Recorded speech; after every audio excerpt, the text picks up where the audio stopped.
Good morning. Morning. I'll have you start by stating your full name and spelling your last name for the record. Yes, my name is Lucas Franco, Lucasfranco. And Mr. Franco, were you in the room earlier when I went through the penalties for perjury? I was. And do you understand what perjury is?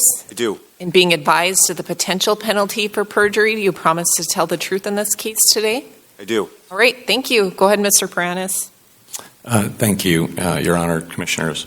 So, Mr. Franco, could you please state your name, the name of your employer, and your business address?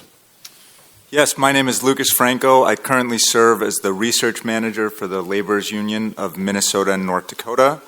We represent 13,000 skilled construction laborers engaged in a wide range of infrastructure work across Minnesota and North Dakota. And my business address is 81 East Little Canada Road, St. Paul, Minnesota 55117. Thank you. And can you briefly describe your qualifications?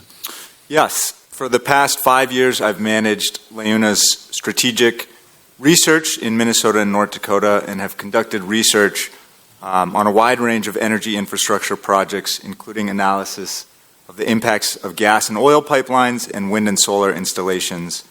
Prior to my current position with LEUNA, I spent 7 years at the University of Minnesota completing a PhD in political science, and I've authored and participated in the development of numerous published, both peer-reviewed and non-peer-reviewed reports.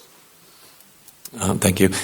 Could you briefly summarize LEUNA's position on the proposed Summit carbon capture pipeline project?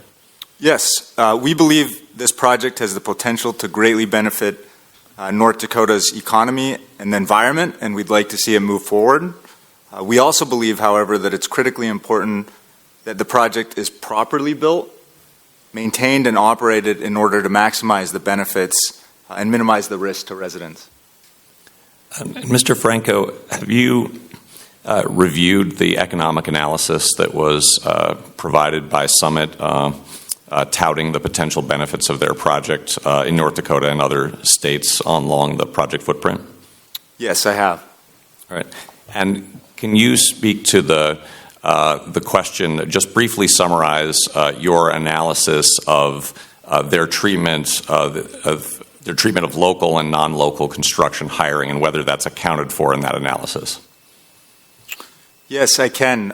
In looking at the Ernst & Young analysis, we had serious questions about the assumptions around local hire. In particular, the core estimate of the analysis was an assumption of 90% local hire, which is highly unrealistic.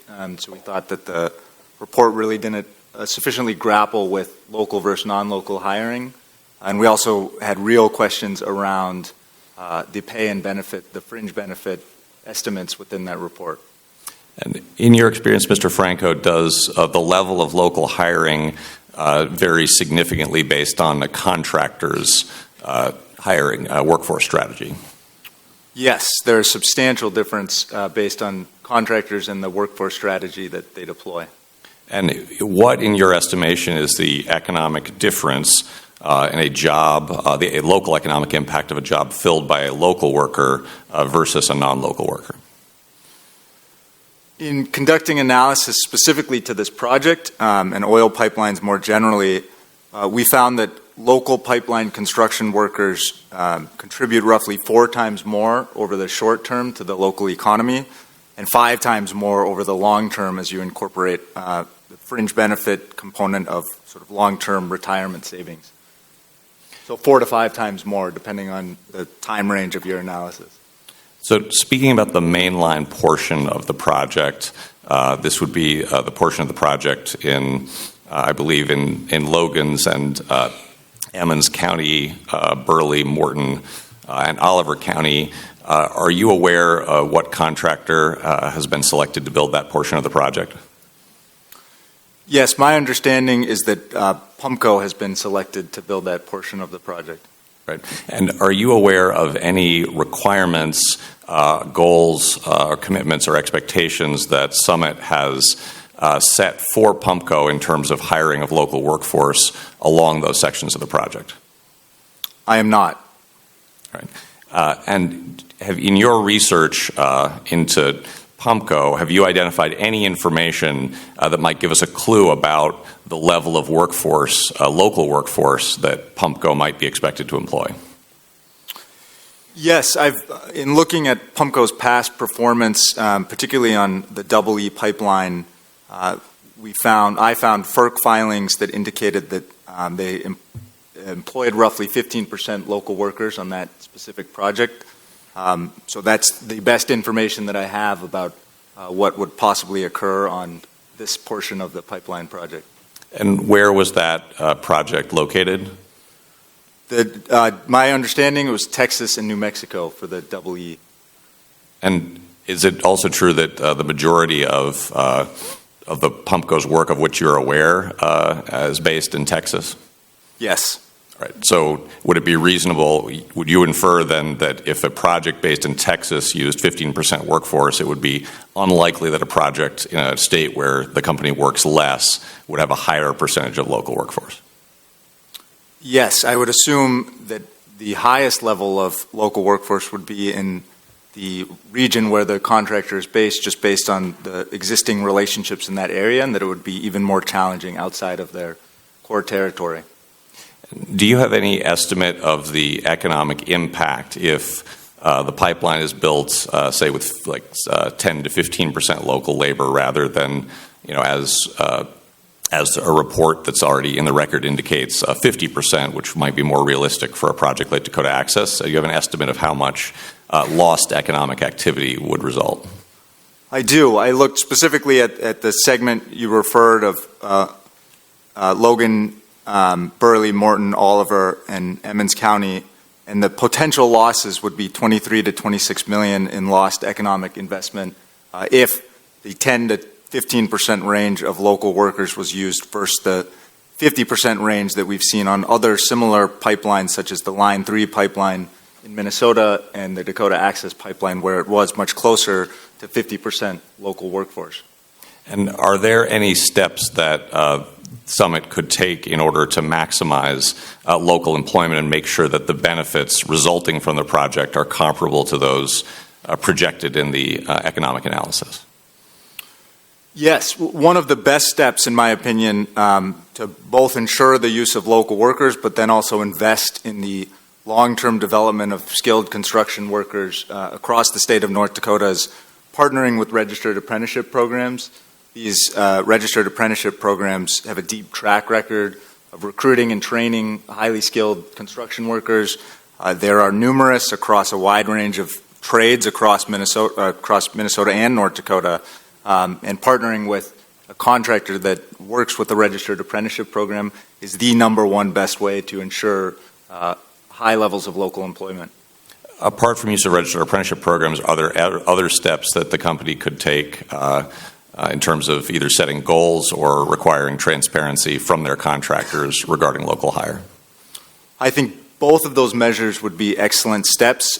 Setting goals similar to, for example, the Line 3 pipeline project that set a 50% local workforce utilization goal very explicitly and worked hard to achieve that goal, as well as partnering with local contractors when possible, and also providing data transparency so that the public has an opportunity to see progress towards a particular workforce goal. I think those are all key tools that could help achieve high levels of local employment. So I want to turn to the question of contractor capabilities. And first, just to sort of like set a baseline, is it Lyona's view that Summit should be required to use a union contractor to build this project? No. We do not believe that whether a contractor uses union or non-union labor should be relevant in this proceeding, and really that the only relevant question is if the contractors that they do select are capable and can be relied on to deliver on the promises made by the applicant and meet the applicable legal requirements. What efforts has Lyona made to assess the capabilities of the contractors that have been selected by Summit to build the project? Summit has stated that Precision Pipeline, based in Eau Claire, Wisconsin, and PUMCO Pipeline Construction, based in Texas, as I mentioned, will be the two contractors for this project. Our organization, the Laborers Union, has extensive knowledge of Precision's work. Precision has built large pipeline projects similar to this one across the upper Midwest, including Dakota Access and the Enbridge Line 3 project. And our members have firsthand knowledge of Precision's operations, and we're confident that the company has demonstrated capability and reliability around pipeline construction. Pumpco is a different story for us. To our knowledge, they do not have a comparable track record of building similar large projects in the upper Midwest. And our observations to date of their work in North Dakota, which was shared by my colleague, Mr. Whiteford, have raised troubling questions. We've also requested a list of projects completed by Summit, which might substantiate Summit's assertions about their capabilities. But so far, Summit has refused to provide such a list. And in the absence of such information, I have taken some time to investigate past Pumpco projects where Pumpco has served as a prime contractor across the United States. And what have you discovered, in summary, so far in your investigation of past Pumpco projects? Yes, in my investigation so far, I found evidence of problems on recent past projects where Pumpco was the prime contractor. Specifically, I found repeated instances where inspection reports from the Federal Energy Regulatory Commission, or FERC, documented impacts resulting from contractor failure to keep construction activities within the approved right-of-way. And I also found a concerning case where a local water authority had to take legal action following damage to irrigation canals that were apparently caused by pipeline construction. And those are just based on my initial research of relatively recent cases. And do you have those documents available today for the Commission and parties?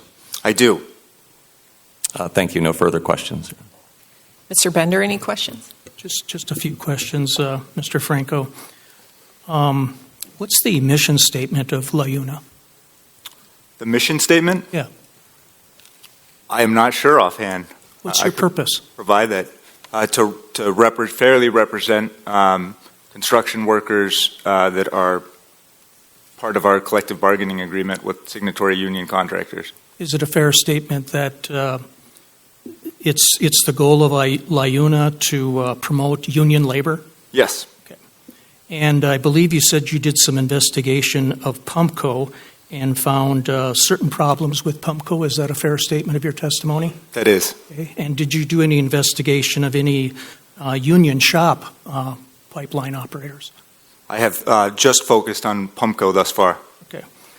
And I believe, and I may misquote your testimony, and please correct me if I do, but I think you said that in a response to a question by your counsel that you were not here to recommend that Summit not hire entities that are not union labor. Or I know I didn't quote you exactly, but can you tell me what that statement was about what your recommendation was? The statement that I made was that whether or not a contractor is union or non-union is not relevant to this proceeding. Rather, my focus is on the performance of particular contractors. Okay, so you're not making a recommendation to this commission today that Summit, or that the order should provide that Summit can only build this pipeline with union labor? I am not. Okay. And you understand that the commission, even if you made that recommendation, does not have the authority to enter that in its order? Yes. Okay. That's all the questions I have. Mr. Pelham, any questions? Thank you. Good morning, Mr. Franco. So just so I'm clear, following up Mr. Bender's questions, is LaUna's position in favor of the application of Summit Carbon Solutions or opposed to the application? In favor. All right. Thank you. No further questions. Mr. Jordy or Mr. Leibel? Yes, thank you. You had said Summit failed to provide you an information or a list. What was that information? That is correct, of past Pumpco projects, so past contractor projects. Information that I will say would be incredibly helpful in better understanding performance issues of selected contractors and comparing those issues. Do you have any understanding why they're hiding that information? I do not. No, I do not understand, and think that it would be profoundly helpful not only for us, but for the public at large and for the Commission. Are you aware if SCS Carbon Transport LLC, the applicant here, owns a single backhoe or bulldozer? I am not aware, no. Okay. Are you aware if they employ a single welder or anyone certified to do work on a hazardous pipeline? I am not. When you talked about promises made, would you agree, sir, that all the promises and all the the promotional material that's out front and everything Summit says is really only as good as the low bid contractors they hire to do the work? Yes. And would you agree that this commission, if they approve this project, they're de facto approving all of the unknown would-be potential contractors and workers that Summit will third-party hire to build this project? Yes, potentially, yes. And would you agree, therefore, that without sufficient information on those contractors and their background experience and success or failure and workmanship on other projects, that this commission would not be in a position to approve this application until that information is known? I would say that without a higher level of transparency to better understand past performance of the contractors building this project, that I do have serious concerns and think that information would be incredibly helpful in evaluating the project and the performance of the contractors building the project.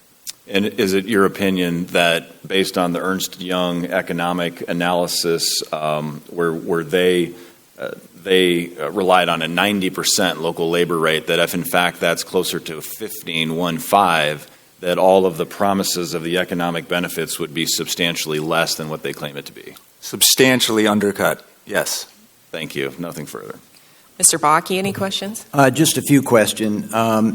Is it concerning to you, Mr. Franco, that this is the first pipeline of any type that Summit is proposing to build? It's not necessarily concerning if there was more information about the contractors performing the project. I have no concern necessarily that it's the first one, as long as there's clear information that the contractors building it are ones that can be trusted and have a strong track record of performance. With Summit wanting to build their first pipeline, is it particularly important to make sure that they hire a capable pipeline contractor? I believe absolutely, yes. Okay. And the information you have researched is that the contractor, the prime pipeline contractor they propose to hire, Pumpco, has a documented history of improper construction of energy-related pipelines. I would say one of their two prime contractors between Precision, which we know has a strong track record of executing large-scale pipeline projects, and Pumpco, that I do have substantial concerns about Pumpco's past performance and thus have concerns about executing this project. Okay. And would you agree with me that oftentimes work that's not done properly on energy pipelines you won't know about until there's actually a failure that occurs? That is correct. Okay. And oftentimes there are construction practices that are deficient in pipelines that aren't even reported, correct? I can't speak to that assertion. I'm not sure. There are certainly issues that occur, and I think just in the review of FERC documents that I observed, looking specifically at Pumpco, there were many documented instances of issues with pipeline construction.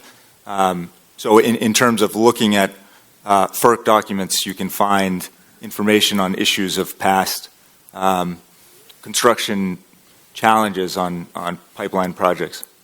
And when you say construction challenges on pipeline, you mean inadequate work, unsafe? Yes, mistakes. Okay. And would you agree with me that if a contractor is used to build the pipeline who has a history of unsafe practices in building that pipeline, that enhances the possibility of a leak occurring? That is precisely my concern about past performance, and part of the reason why I'd like to see a more complete set of information on both PUMCO and Precision to have even a better understanding of possible outcomes based on past performance. Have you seen any information to indicate that Summit, who's going to own this pipeline, has the capability to supervise any pipeline contractor to know whether or not the pipeline practices they're using to construct the pipeline are done properly? I would say I certainly have questions, as I've raised today. I do have confidence in the selection of Precision, and that is one of the prime contractors that the company selected, so that gives me optimism, but I do have concerns specifically around PUMCO. Okay. And I'm not asking specifically about the pipeline companies who will build it. I'm asking about Summit. Have you seen any information to suggest that Summit itself has the capability to make sure this pipeline is constructed safely? Who is that person? Who is that engineer? Do they have anybody that you know of? Not that I know of. I will just say that the selection of Precision is a vote of confidence in the ability to effectively execute the construction of this project. So I do have a degree of confidence, but I have concerns, as I've raised today. Okay. I have no further questions. Commissioner Chrisman? We've discussed this in previous cases, but would you refresh me when you talk about local hires and the economic impact? What does LIUNA, what is the distance at which LIUNA considers someone a local hire? We will often say living within the state of North Dakota or within 150 miles of the project. Either one. Someone Someone from or. Mobridge is local. Yeah. Yep. So a North Dakota resident or within a relatively close proximity of the project. Okay. And I mean, I think it's pretty obvious, but to be clear, that's an arbitrary number that really 149 miles compared to 151 would be the same economic impact, but you had to draw a line, right? Yes. Yep. In the case that you cited in Texas, I think you said that the 15% that company was using was based on something you read, a FERC filing, is that correct? That is correct.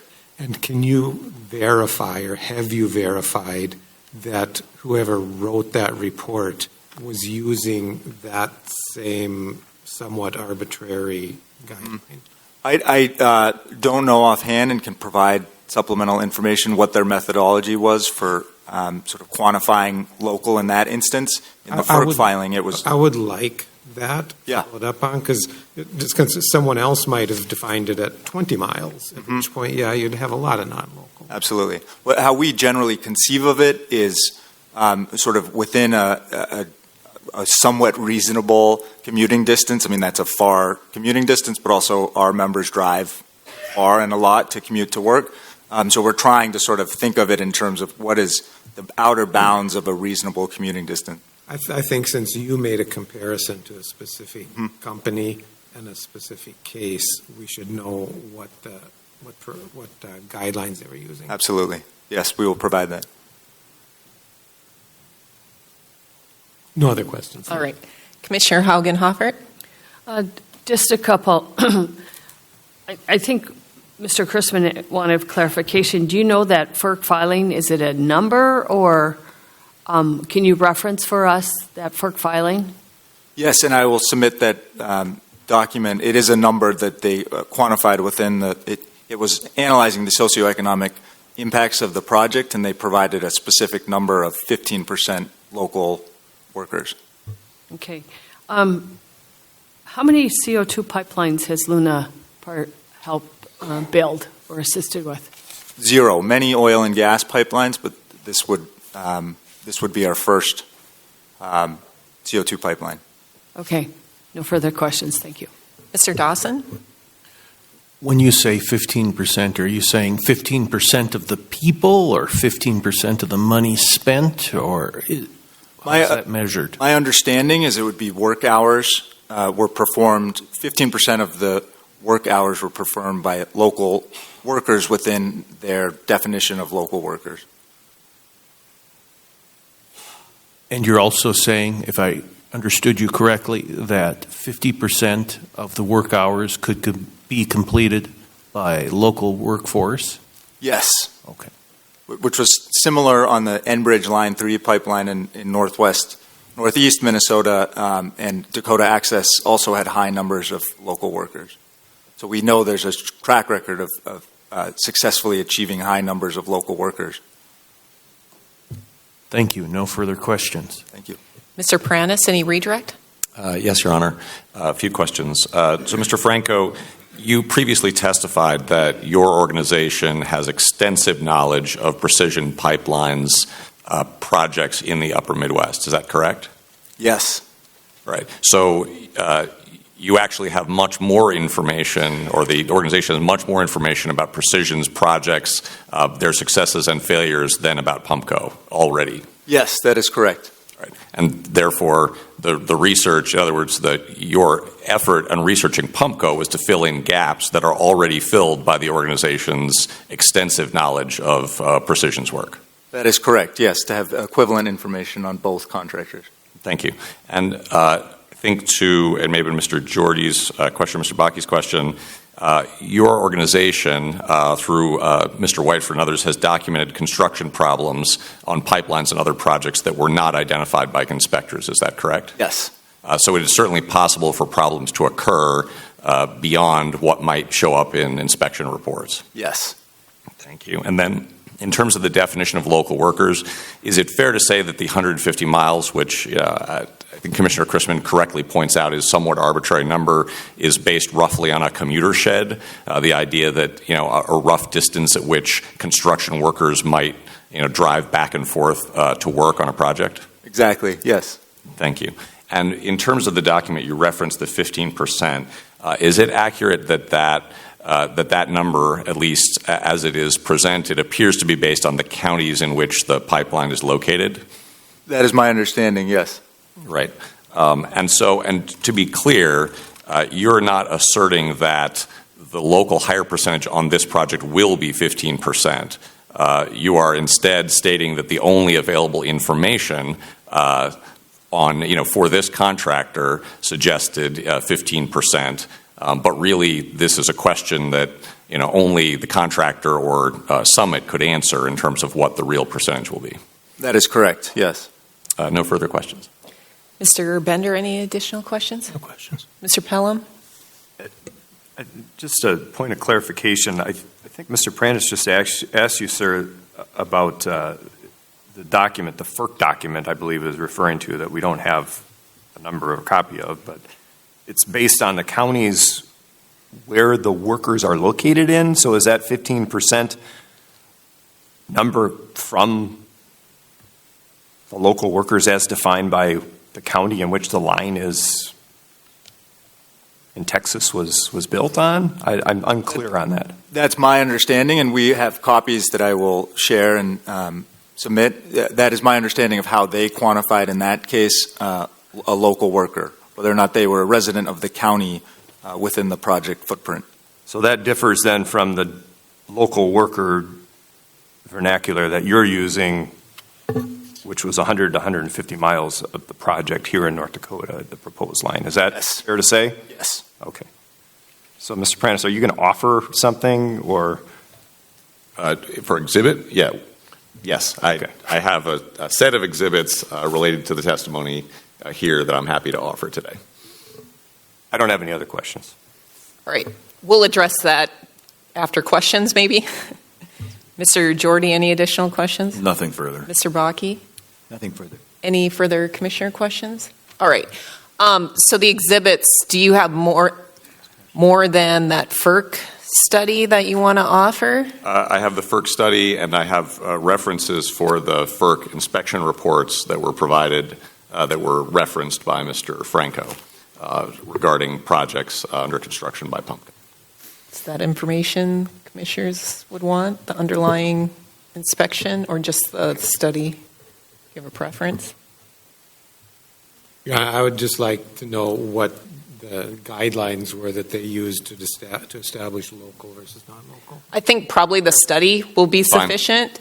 And I think you offered an exhibit at a previous hearing Mr. Pranis, because I do have an L1 already, so can we label the study L2? Yes. All right. Yes, Your Honor. So we'll label that as L2, and that'll be received. All right. Thank you, Mr. Franco. Thank you.